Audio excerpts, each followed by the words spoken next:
家好，我来啦。开始之前，我想先分享最近我发现的事情，就是整个世界开始反着中国在做他们的事情了。有几件事是我觉得既严肃，可是又蛮好玩的。第一件事就是台湾终于正式收你们的肌肉了耶，就觉得北韩时常都发射导弹了，我一直都在等台湾到底几时才要发射几枚。终于在新闻上面我终于看到了，特别的开心。然后尤其是外国记者也是说了 size doesn't matter， 因为全世界都看到了乌克兰的战役过后，就很确信的台湾绝对没有问题，绝对打得下的。所以不管的大小怎么样，今天我们都是站在自由民主的这一边。最近我就很爱听中华人民共和国的新闻，因为对比国际的新闻之下，尤其我们的分析能力一直都在 level up 的时候，就会发现只要中国忽然冲动，尤其是激动到发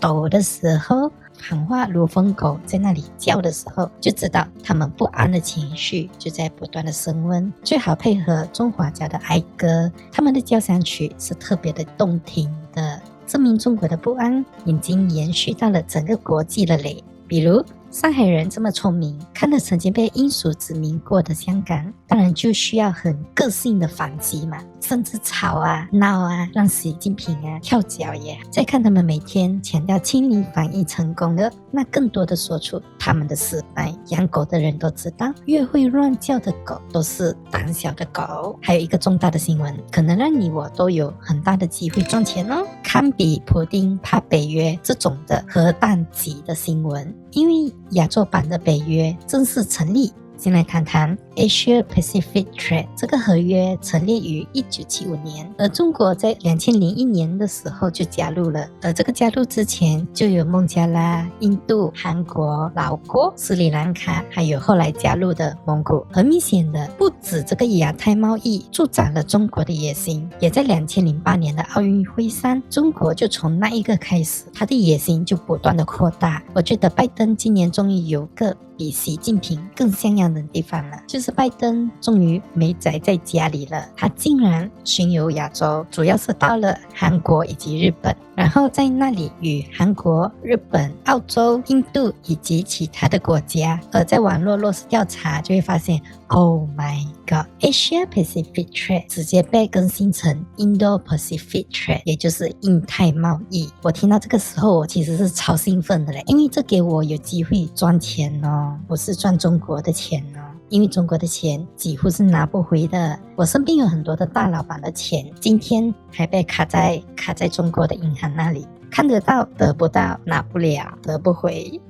而王毅竟然出现在马来西亚的报纸上哦，他大呛说拜登企图给亚洲分裂，安啦，这个不是为这亚洲分裂啦，这只不过是想要成立亚洲的北约嘛，这样就可以分离你中国啦。当然顺便一切安置好了过后，也把中国认为的一中原则拿掉，那时我们就可以光明正大的买 Made in Taiwan 的凤梨酥、台湾高山茶，还有那个我超怕的台中的健康烧烤酸梅汁。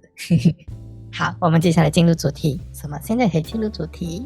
前面开心的部分结束啦，今天来谈比较可怜的事，民族肃清的事情，就是关于新疆。根据最近外国网站上面的一个统计的资料，在这个新疆 Police Files， 我觉得这个网站值得大家去浏览一下，真的是不错的。因为这个网站就是中共的口中的外势力集结而成的大型资料库，而这些资讯都经过了许许多多的国家专业机构的审查并且筛选，所以每一个图画、每一个资讯都是真实无从造假的资讯。换个角度说，很多国家的情报员在其中收集并解密其中的资料，这个一点都不为过。我其中一个兴趣的就是研究人的表情嘛，我以前是拿一颗妇科作为我的心理学。而心理学里有个分支就是关于微表情，因为这个比较抽象，所以我时常尽量避开这个话题。今天会被提及的原因呢，在这个网站里有一个片面，从中国新疆在教育营资料库里被泄露出来的资料。在这个 Infinity Scroll Page 无限延展的片面中，就会看到许许多多的人，这些人都被记录了为什么被抓进集中营啊？不是，是这个在教育营。从他们的照片中，他们透露的表情是伤心、绝望，甚至愤怒。民怨是会累积的。2009年的中国，中共宣称7·5事件，以毫无理由说成恐怖袭击，并在2017年就将100万人关押在教育营中，以毫无人道的方式应用警察的职权，拿着冷兵器，甚至使用热兵器指向新疆人民。请问哪一所学校有拿着铁棒子对待人的？我所说的不是监牢哦，是教育中心哦。有个部分希望不是我的过度解读，就是照片中不时的会出现2号人物，一个是保安，一个是一位女士。保安的铁棍是拿在手上的，是不是刚刚使用过呢？这个就不为人知了。而女生可能是化妆师，为什么需要化妆师呢？化妆师可是有技巧，可以把身上的淤青掩盖起来的哦。我蛮喜欢看一些久之前的漫画，比如麻辣教师，里面有学到一些的事情。若是身上的淤青，那是很难被发现的。脸上的淤青可以使用遮瑕膏，希望这个部分不是我的过度解读。而另一篇是我找到的内容，我觉得对于一个教育营来讲，是不是过分了点？内容是这样，因为中文答案我看不到，所以我就用英文的这里的直接的翻译。他们已经从中文翻译成英文，然后现在我又从英文翻译回中文。里面的内容是这样：若是学员逃跑的情形下，巡逻人员需要响起警钟，并且需要在第一防线阻止对方逃跑。若是突破了第一防线，可以拿起武器开启第一枪作为警惕。若是学员继续违反并且逃跑，那可以射杀致死。这里参插一个事例，可能有些人不懂，所以我说一下。中国若是出了车祸，尤其是车撞人这种的事件，若是被撞的人他变残缺的情形下，车主需要照顾那个人的下半辈子，加上赔偿金。若是被撞的人当场死亡，车主只需要付一大笔的赔偿金。想想在这样的法律之下，车主往往会选择后者，让车子前后多开几回，让后者彻底的发生。所以警员会给出警告吗？我觉得不会，因为死人是不会带走一言一语，也不会再发出一言一语。还有2个人特别纳入了我的眼眶中。2018年的时候，这位16岁的孩子就因为可能有不稳定的情绪，而全家4代同堂一起的进入了在教育营里。先不管那白痴的理由抓人啊，16岁时我可是不管学业的年纪。2022年的时候他20岁，20岁的我，那不是我在大学时最轻松的时间吗？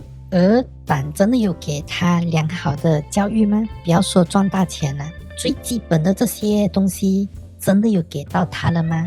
另一个更夸张，杀一把格塞北，我也不知道什么意思，他就这样子写成这个理由。人进监牢至少还有法庭合理的审判后，而这个杀一把格我完全不懂他的意思。我查了过后，有可能是这个意思，就是7·5事件中有个嫌犯是来自他的村落，叫做沙伊巴格村。若是这样子，那就更无理，整个村庄的人都被抓起来了吗？总之，这位女士她所透露的是个恐惧的眼神，甚至无助。今天我来教你们怎么看表情吧。注意这个要哭的眼睛，以及这个夹紧嘴角的表情。以后在路上若是看到有谁是这样的表情，记得不要错过他们，因为那是一种求救的讯号。问一句你还好吗，可能会救了一条人的性命。熏我1年下来经过了很多的变化。有些人认为，为什么我讨论政治的时候会让人认为我的知识是有种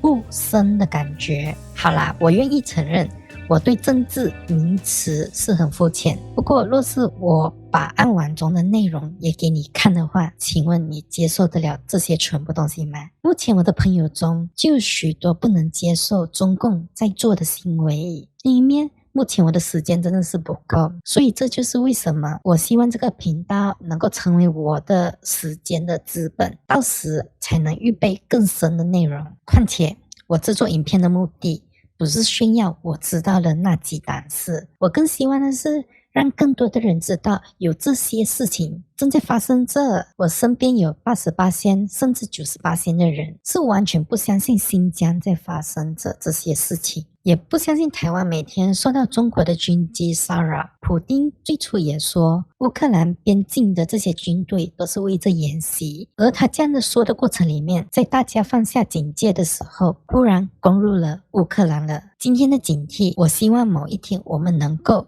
作为我们的反击。现在很可能会感到无能，甚至帮助不到他们，不过某一天这些独裁者要对我们做什么的时候，至少我们是个心理准备好的人。比如乌克兰的民众，我相信这些乌克兰人民士兵都是预备好的人，我相信他们今天奋斗能够到今天，都不是你我都能够想到的事情耶。我当然不希望打仗，不过至少国际的人可以知道有这些事情正在发生着。对不起啦，让你们听我这里发牢骚。最近整个很多地方都开始要进入夏天了，开始天气很热，马来西亚也开始天气也是最近越来越热了，所以喉咙也开始有点沙哑。不过不管啦，总之一起为更自由的明天，一起加油吧！再见啦，拜拜。